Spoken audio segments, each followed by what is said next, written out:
it's probably the easiest time for you to be able to become a millionaire in US dollars than any other time in the world. 26 years old. Just in 26, yeah. Whoa, man. Technology is exceptionally important. Like the fact that there's still countries in the world right now that don't have access to Wi-Fi. And the minute they have access to Wi-Fi and they have access to fiber, it's going to change the game in those countries completely.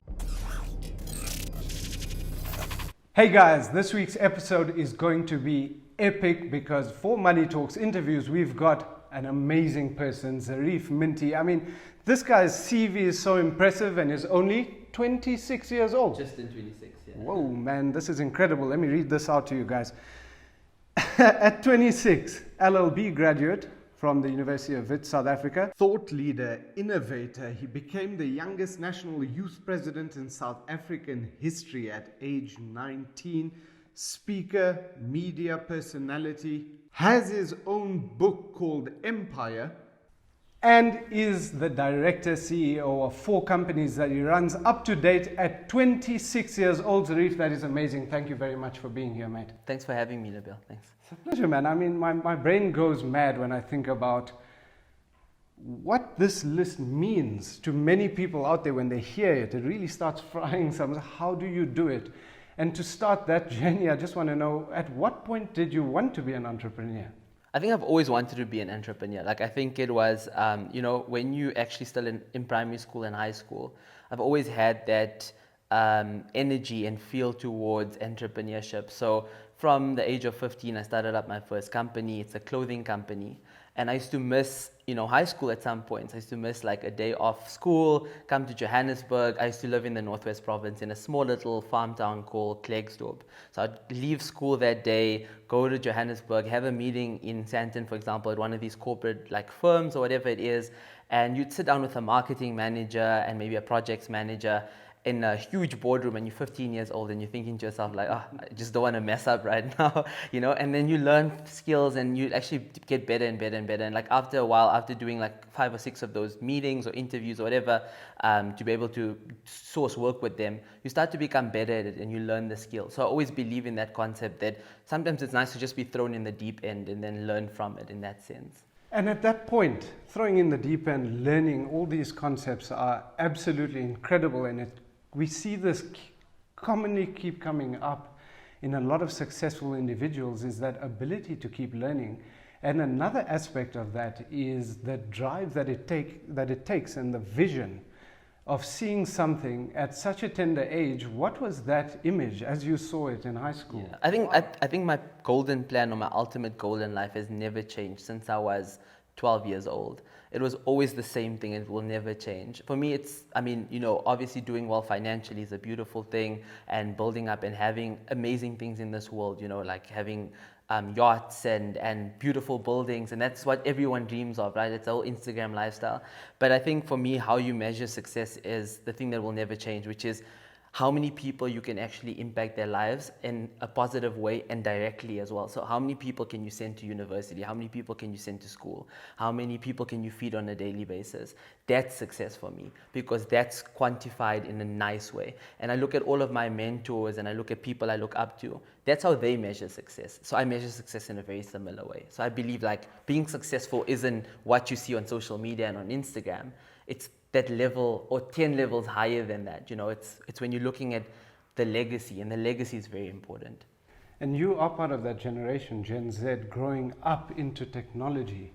And one of the biggest issues that we're seeing is a lot of people are living on that screen and attributing success to those things, lifestyle. And what was different as you saw it as Zareef Minty leading onto entrepreneurship, and what would your advice be to people that are kind of stuck there as that is the object of success? Yeah, I think for me the first thing is it's quite nice to be open and adaptive to different environments. So I was fortunate enough to start up like a media company, for example. And the benefit of that is that you learn And I'm sure a lot of the people that you're going to have on the show here as well is going to tell you the exact same thing. That everything you see on social media isn't authentic. It isn't 100% realistic. People, go beyond their means on social media, and that's an unfortunate thing. So what I really dislike about that aspect of social media is that a lot of young people, especially in high schools, they feel peer pressure, they feel a lot of anxiety towards fitting in and doing well, and that's what leads to a high suicide rate in South Africa, and that's something that we need to work on. But on the other aspect of it, and looking at what social media has brought to society and the world, I mean, even Meek Mill was saying it the other day. He was saying it's probably the easiest time for you to be able to become a millionaire in US dollars than any other time in the world.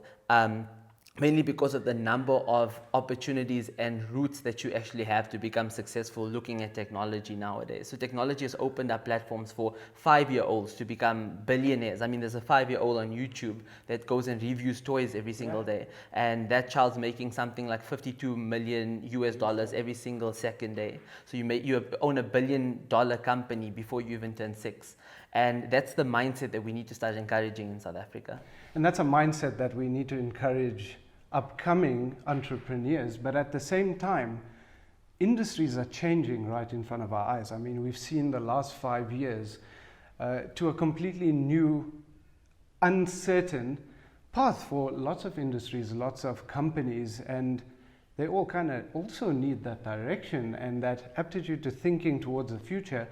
And disruptors are coming in and changing the nature of the game. I'd say you're a disruptor with one of your companies, but we'll get to that soon. How do you see the future? I think the future is going to change so much within the next 100 years. There's a book that's out currently at all of your leading bookstores, and it says, where the world's actually going to be in the next 100 years.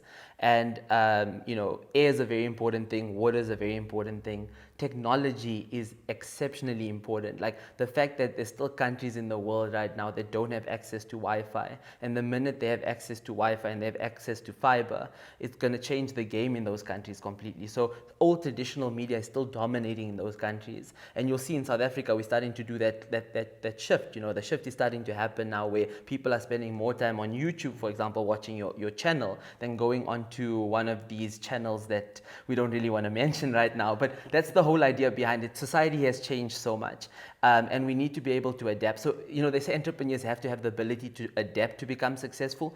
Large corporates have to adapt to become successful. Companies like Kodak, companies that have done so well previously, your Nokias, those companies are now seen in more of they actually hold different positions, or they hold different services now. They're no longer known for what they were known for 10 or 15 years ago, mainly because they didn't adapt when they were in power in that sense. So it's very important that we learn how to adapt as young people and as corporates as well. 100% adaptability, the ability to strategize and react to the changes around you is the definite key to thriving in an environment that's ever changing. Zareef, as a lawyer that became an entrepreneur, or an entrepreneur at 15 that studied law, was there a reason why you studied law and why you're not practicing it today in leading up to how you've created multiple streams of income through different businesses? I think it's purely just down to passion, right? Law's a beautiful safety net. It's something that you can use in your life. It can benefit you in the sense of in business as well. Every single business, when you have any conversation with anyone and you're planning on having a strategic partnership or having some form of an agreement, it has to be in writing. There has to be some form of an MOU or a contract. So it benefits you in that sense. But the whole idea of going out and actually primarily focusing on law and becoming, a practicing attorney or whatever it might be, it just wasn't my priority. It was a safety net for me. It was just a very important thing that I have it in place.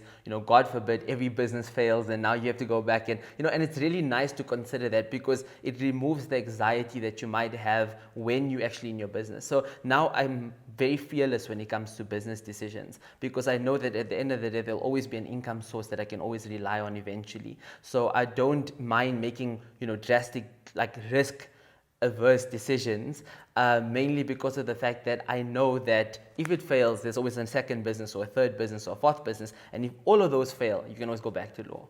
And it's just that mindset that it's always good to protect yourself. It's always very good to protect yourself. Absolutely. And I mean, even in personal finance, having an emergency fund allows you the freedom of thought, the ability to let go of that fear. And we know that entrepreneurship is synonymous with risk taking. And seeing as you started a business at 15, that makes complete sense that you're a risk taker before you actually came into having the fallback. What would you say to encourage people to push past the fear and start taking action towards their passions, towards the things that they felt like they've always wanted to do but are stuck in? The most risky place, some might argue, is having a job with the risk of being fired or let go at any point in time. What would you help the viewers of the channel consider in just taking the next step with everything that's ahead of us in the world? I think there's so much of advice around it, right? But I think I just want to touch on some points. So point number one would be that it's always important to consider where you are in your life. And everyone goes through different phases in their life. Everyone has different circumstances. You need to understand that there's no blanket statement. Yes, there's a lot of rules and framework that can help you to assist you to get onto the next level, but you always have to look at the position you're in before making that decision. So, I do believe in the concept of going out there and learning from people who have done it before, and mentors, and, watching great content. But there's that 5% that a lot of people forget to look at, which is the fact that, if you now, 21, for example, you don't necessarily have the skills to be an entrepreneur. Yes, it's always nice to, jump into the deep end and start swimming. But it also makes a lot of sense, because you're 21, that you can go to a corporate company, get all the experience that you might need to get, learn how to be able to build up relationships, networks, learn how to build up your own contact list, and then 2 or 3 years later start up your own thing. And I've noticed that actually young people that actually do that, they follow a corporate then entrepreneurial route, percentage wise they tend to do a little bit better than entrepreneurs that go straight into business directly and decide to exclude the corporate sense, because there's a lot of value that comes with corporate. They teach you structure, they teach you how to be able to structure deals, how to be able to do agreements. You also form part of a lot of the different aspects of an ecosystem. So some people won't actually experience that in a business setting, because their business might be too small, and it takes maybe 5 or 6 years before it expands, and by the time it expands, you're learning the same skills what you could have learned at 21. So I do believe that you need to look at circumstances, also look at your financial positions. A lot of people can't afford to take the risk of being an entrepreneur, because if you're looking at stats in South Africa, out of the 100% of SMMEs that exist in South Africa, within 2 years, 80% of them fail. Now, that's a 20% success rate of them getting past a 2-year, period. And the main reasons for that is because of high expenditure, or also just not understanding how business works. So it's very important that you consider stats and you consider all of these different aspects before making a decision. It's nice to listen to a Robert Kiyosaki telling you, quit your job, get out of corporate right now, they're slaving you. But when you quit your job and then you're in a worse position because you were never prepared for it, then that's worse. So I always think it's nice for you to understand that you'll never be financially free if you're in a corporate space, but it doesn't mean that you cannot learn skills from it first and then move on at a later stage. Fear and failure. Yeah. We know that the road to any success is riddled with failures along the way. And yet, failure is what most people are afraid of. Yeah. What is your biggest failure? Or let's say top 3 failures. And I'd love you to just tell the story, because what you guys don't realize is we've got a guy that's 26 years old, but he's also got 11 years of experience in business, which is a lot to say for most people. And instead of focusing so much, I'd love to know the biggest failure, but more importantly, how do you structure your mindset to learn from the failures and derive the information that you need, rather than just get disappointed and throw it all away?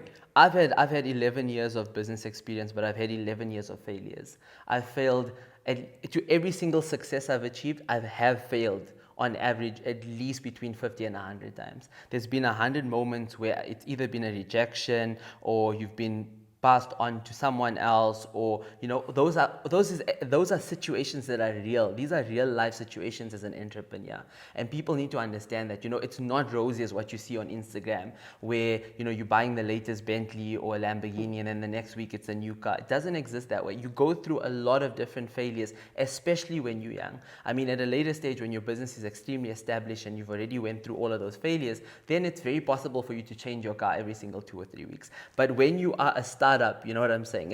It's very difficult. You must understand what entrepreneurship entails, and that's the one thing that I feel in South Africa there's not enough exposure to that experience, because you hear about what entrepreneurship could be and what's the benefits of it, but no one tends to speak about all of those difficult moments. I mean, I live for talks, when you speak at schools or at all of these different seminars, because it's nice to tell people like, yes, it's great you're seeing all of these great moments of people's lives, but best believe Vusite Magwayo sat until 3 o'clock in the morning for weeks and weeks and weeks, and got home and slept for 2 hours and woke up again and worked again for 24 hours.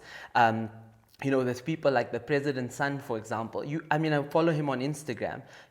That guy sleeps when people are waking up for work. He sleeps for an hour, and then he wakes up and joins them, and that's the mindset that's actually involved with entrepreneurship is not easy. So the whole fear of failure is something that we need to work on in South Africa. There's a stat out that says something like 68% of young people under the age of 35, they don't actually do well academically, or they don't open up businesses because they're scared of the fear of failure. They're scared of people around them ridiculing them. So, for example, they feel like if I have to start up a company and it doesn't do as well as I speak about it, you're going to ridicule me, and then I'm going to be embarrassed by it. So then they don't start it off at all. And that's a mindset that needs to change. It's purely a mindset issue. We need people to go out there and not be scared of failing. We need to fail forward. And that's a very important thing. Every time you fail, you're moving closer to success.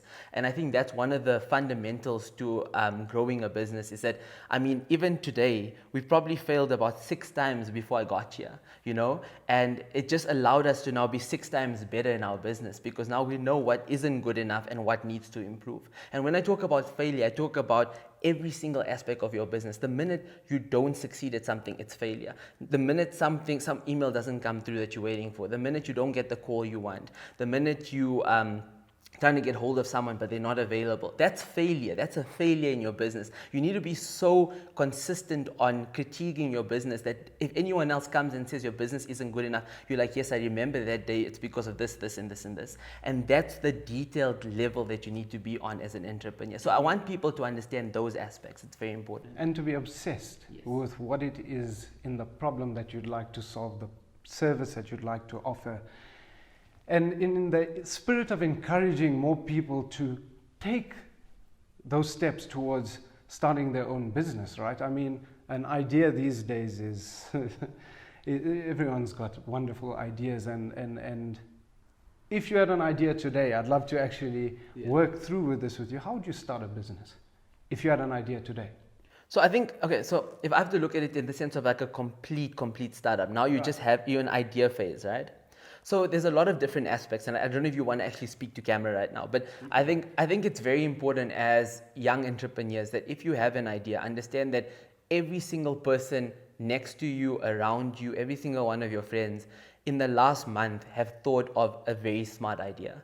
But like you said, implementation is where you differentiate between everyone else and actually starting to earn an income from it. So if you have an idea, say for example, it's a brilliant idea in your mind, you need to then start off going through the process step by step, right? Which is number one is you need to be able to draft up some form of documentation around it. It's very important that you write down your idea so it makes sense to you first. So you write down, basic concepts about it, maybe explain the whole model in detail. Okay, this is what the business is all about. And it needs to be able to meet problem versus solution. So most businesses that succeed in the world come from an existing problem or a new problem that's about to come into play.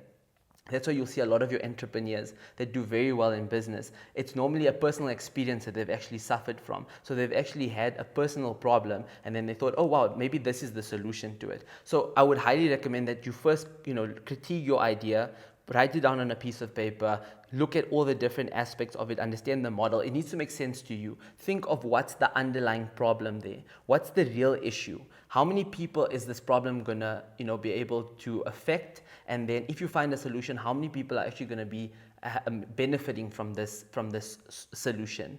And that's very important, because yes, some people do very well with businesses that are niche, but mass businesses do very well. So if you end up getting a problem that affects maybe 5 million people, now you're talking about something that can be scalable, So you write down all of your information, and then the next step is now you need to be able to draft it up into a model. So now you sit down and look at, people talk about business plans. All that you need is just to be able to cover all the basic aspects of it. Practically an introduction of the business, how the model's going to work, what's the problem, what's the solution, how are you going to market it, are you going to use social media, are you going to use traditional media? And then you look at, okay, cool, how much of money do I actually need to start up this business? So you'll have like a funding projection in that sense, whether you could do it without any funding, or whether you're going to need investment, or whether you're going to need like a subsidy, or whatever it might be, in that sense. So these are all the different aspects that you need to look at when you're looking at starting up a business. But what's also very important, and what people don't look at, is that you need to be able to speak to people around you. You need to be able to survey the business idea. Don't give away your whole business idea, just give away the model of what you're actually looking at trying to do, and see how people respond to it. But don't speak to people within your inner circle. Speak to completely random people who don't even know your name, don't know where you're from, because that also allows you to protect your IP of your business. A lot of people would end up stealing a friend might come on board and say, wow, this is actually really silly. I think it's a very silly idea. And then 5 weeks later, you'll see them implementing something similar. Does that happen to you? It happens so often. It happens to friends of mine, it happens to business partners, and it happens to myself as well. There's been situations where you'll go to a corporate company, they'll sit down and they'll say, look, it's a great idea, but it's just not something that we're looking at right now. Maybe it might work in 3 or 4 years' time. And then a month later, you'll see them implementing it on traditional media, saying, or 2 months later, or 3 months later, this is our new concept, this brilliant, amazing concept. And then you just think to yourself, like, you need to learn legally how to protect yourself as an entrepreneur, and that's important. And I suppose that's reading people. The skill set that it takes to do business is understanding the environment, being able to pitch the idea, being able to translate your concept from exactly what you wrote down, famous elevator pitch, all the way to you've got some serious time with someone.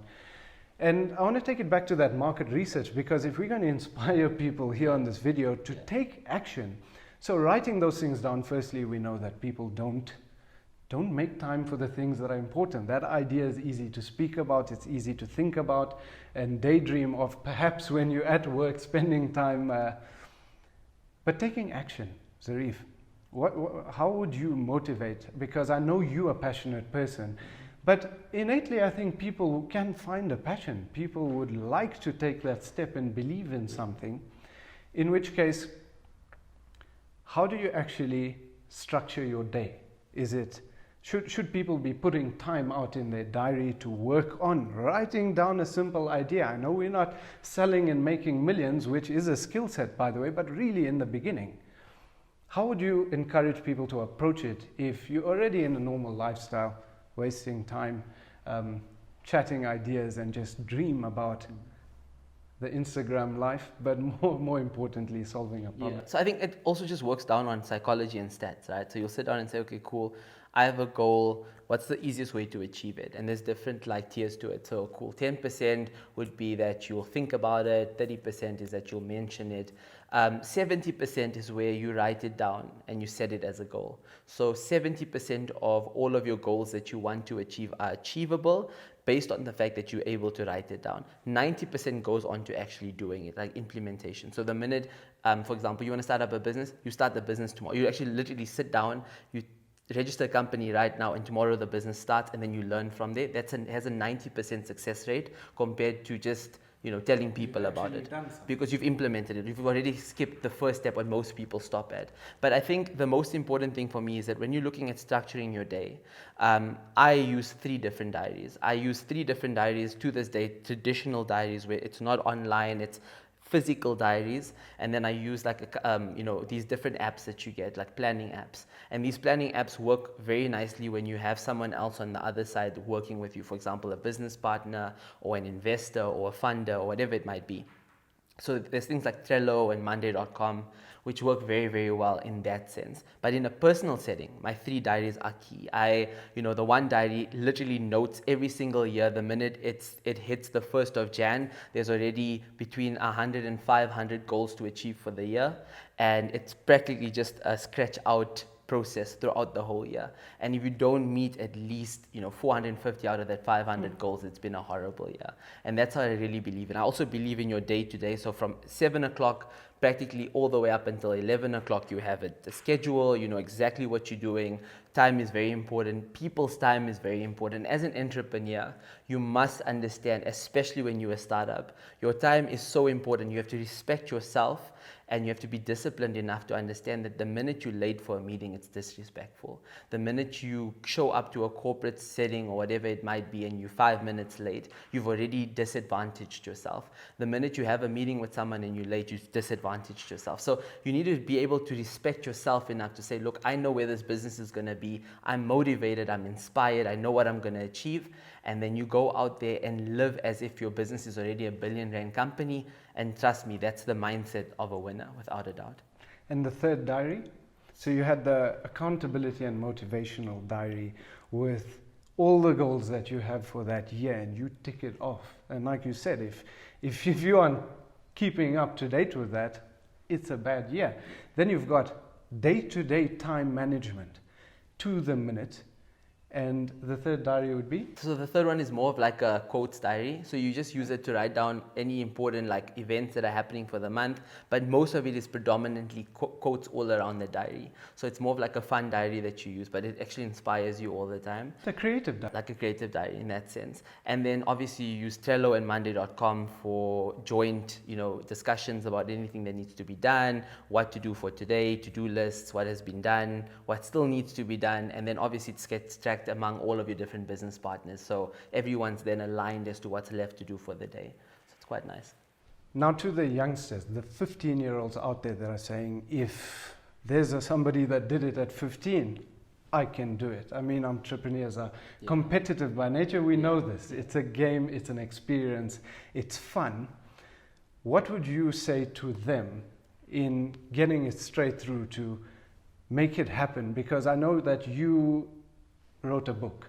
So that was an experience in itself. How would you look at a 15-year-old today and say, go experience and explore and take what you can from those experiences? I think for me, the first thing when it comes to age, right, and age has always been a very touchy subject for me, and I've always spoke about this on every single interview, is that I don't want anyone to ever feel the pressure of age. Whether you're 65 or 70 or whether you're 6 or 10 or 12, like age doesn't matter in today's society. You can be at any age you want. You can start up a business at 70 and it can become extremely successful at 71. While it can take someone, they can be 12 years old and they can be building up this brand for 45 years and then only they hit like this golden stage in their life at 60 or whatever, or 50 or whatever it might be. So age is definitely not a factor to consider in that sense. In the sense of saying starting young, I completely agree with that. I wouldn't even say nowadays that being a 15-year-old is good enough. I would say you need to start off at like 7 years old or 6 years old. The minute you actually can have an Instagram account, that's where you see a lot of these celebrities these days are creating Instagram accounts for their kids, and they've already started building out brands for their kids, so their kids now already earn sustainable income and they're not even 6 or 5. And that's a mindset of adapting to what society is and what technology is. So you don't have to wait until you're 15 now to open up a clothing company. You can be 6 years old and have a YouTube channel, or you can be 6 years old and go into TikTok, and that's the idea behind it. And I really want to encourage that mindset because that's the level that you need to be on. And in 15 or 20 years time, it's not going to be 6, it's going to be 4, and then it's going to be 2, and then it's going to be kids that are not even born yet, and that's the mindset, because we need to adapt to what's happening in society. Age is such a limiting factor in South Africa, and I really want to speak about this.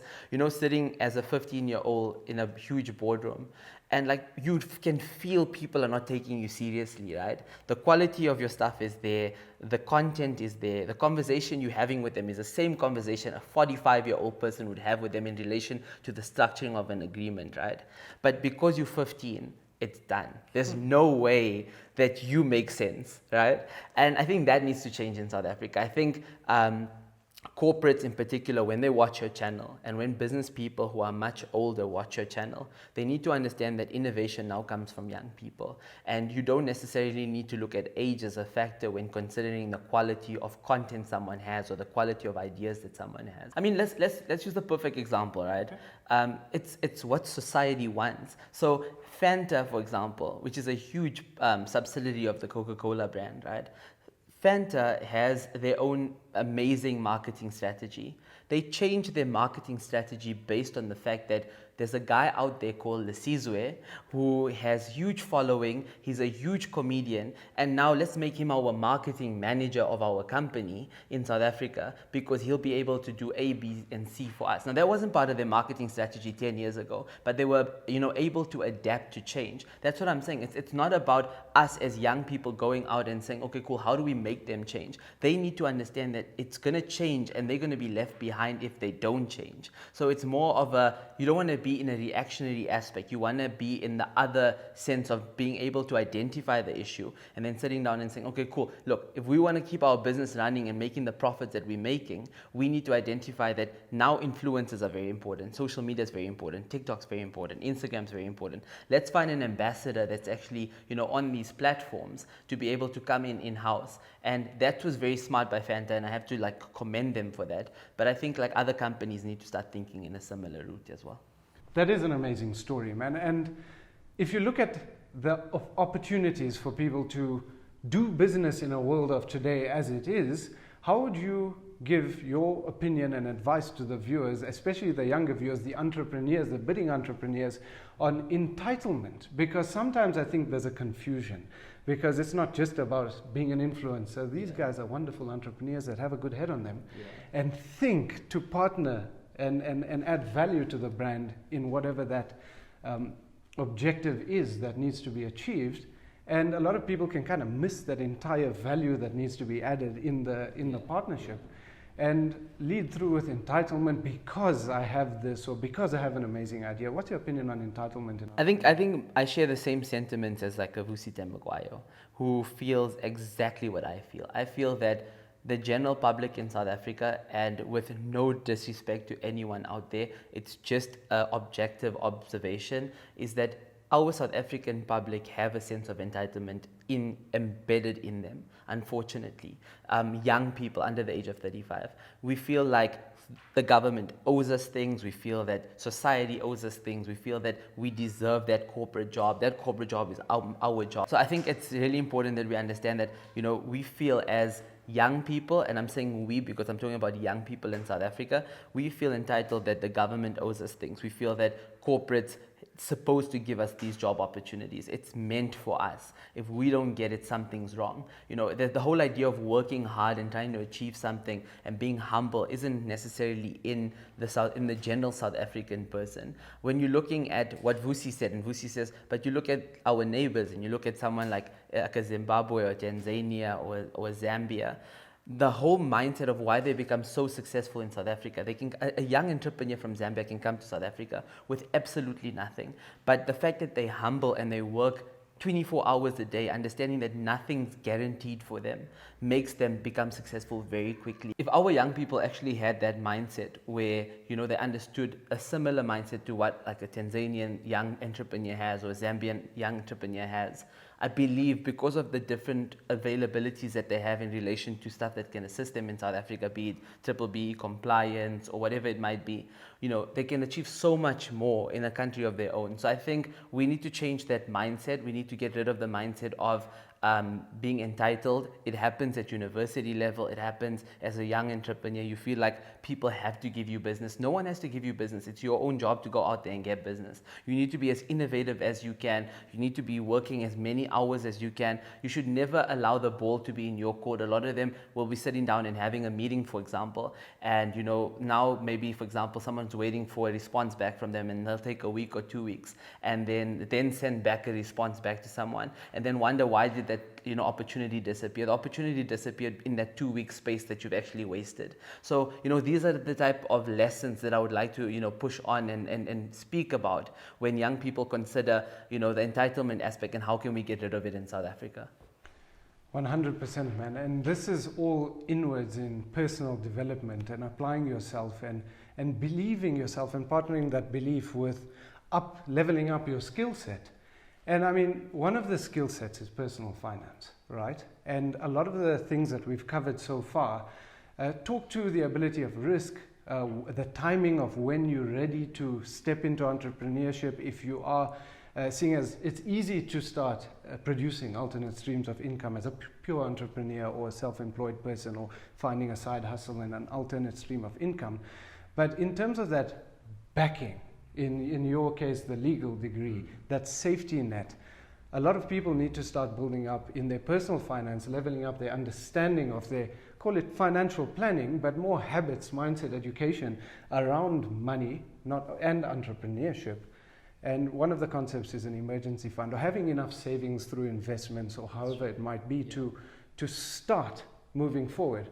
And in your personal finance, and don't want to share the big bank balances and big zeros, but how important was that for you throughout the journey, through the failures, through the growth of having control over your finances? I know you did have a lot of spending sprees. At what point did that click for you? So I think it's very important to admit as an entrepreneur that, and it's another thing that's also been seen in a wrong perspective on social media, is that you go through a roller coaster ride as an entrepreneur.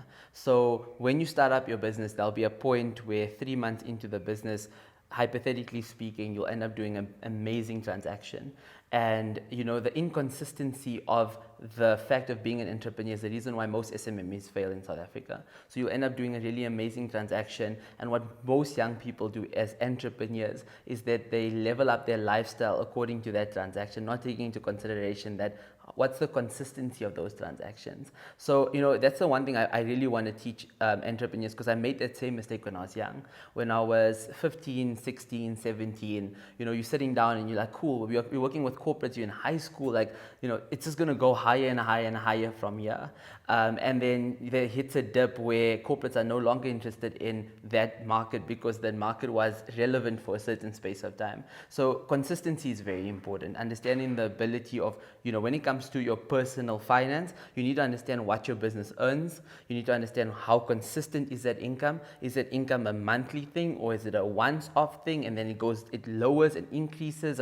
Is it volatile? Does it depend on a roller coaster format? You need to be able to understand your personal finances based on your businesses, and also understand how you spend your money. A lot of people spend their money in a really bad way. Yeah, so in other words, you'll end up making good money within a week, most of that money is gone. And that's what happens in the corporate space as well. So people will get paid towards the end of the month, towards the first week of the next month, they've already, struggling and waiting on until the next month's pay. So we need to change the way people save money. We need to change the way people invest money. Saving money today is really not the be-all and end-all. It's about how you invest the money that you have available to you. Understanding the different concepts of when you have liquid money, what to do with that money. Understanding what's the difference between favorable assets, and understanding that not all debt is bad debt, and teaching people all of these different skills. But I think one of the most important things as an entrepreneur, and I'm touching back on it, is that you will go through roller coaster rides, especially when you're starting up a startup business or a new business.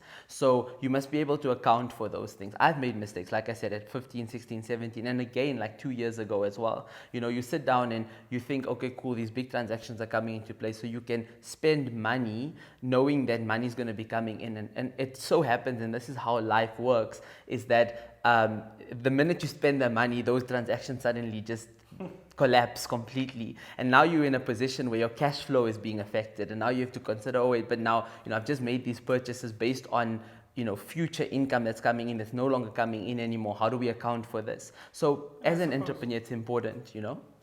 And I suppose it's the ability or the necessity to separate business money Yes.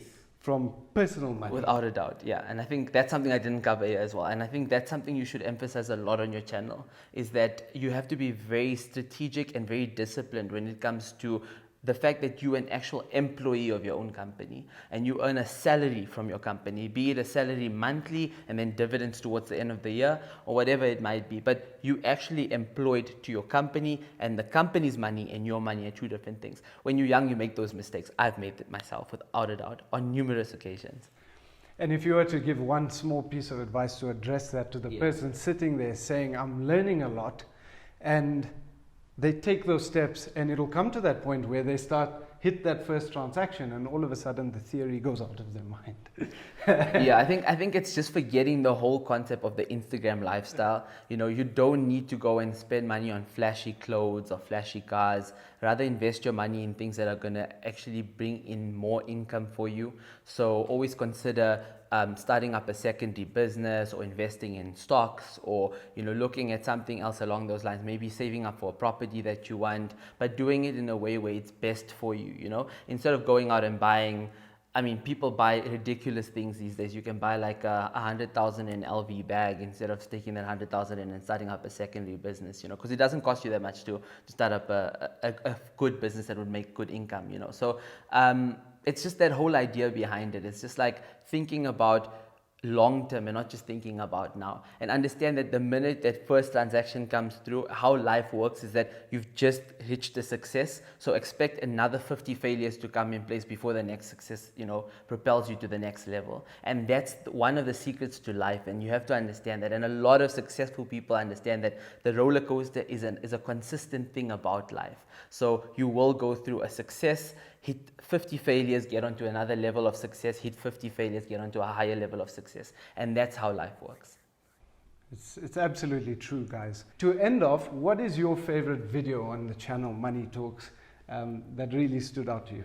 So I think I've enjoyed your content quite a bit. I've watched a lot of your videos. I love the Maps video. Congratulations to Maps as well on all the work that he's doing, the success that he has as well. You know, he's like a big brother to me. I've learned so much from Maps. But away from that, I think also just the type of content that you provide is incredible, and that's great, and it's beautiful content. But the minute you reached 1,000 subs and you did that amazing jump off a wall, that was really cool. Well, we had a chat behind the scenes here about what happens when we reach 2,000, 3,000, and the levels of which these types of videos, to say thank you to you guys, is going to play out, and look out for that in the future. It involves a plane, guys. Just understand, a plane and jumping out of it. Okay, I kind of gave it away. That was a horrible moment. Zareef, my brother, I really appreciate this time, man. You've dropped some serious bombs. You've just reinforced what it takes to just be where you are in your journey, and I know that this guy is not done.